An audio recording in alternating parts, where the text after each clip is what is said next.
নকল সোনা, বিলাতি সোনা। বলতে পারেন ছোট ভাই, তোমার এই ট্রেনটা কি রং উঠবে, ডিসকালার হবে না? জানা রং উঠবে না, ডিসকালার হবে না। বলবেন প্রমাণ? হ্যাঁ, প্রমাণ এই গাড়িতে এখন। কারণ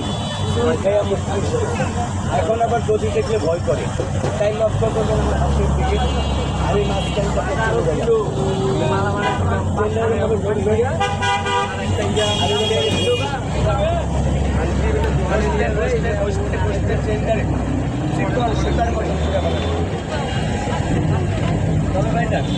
আমার ছোট্ট একটা অনুরোধ, দয়া করে একটু সিরাপ অনেকে আছে আমার আসলে ভাই না, এটা তোমার শব্দ আগে লাল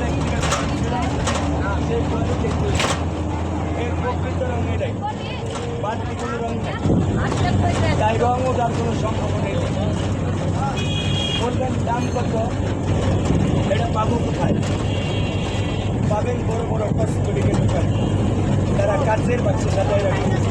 ছোট্ট একটা প্লাস্টিকের কোটার মধ্যে 6 মাসের কাঠ, এরকম একটা ট্রেনের মূল্য রাখবে মস্তরে 1 থেকে 150 টাকা। আমাকে যেন 150 টাকা দিতে হয়, কারণ আমার দোকান গাড়ির বন্ধ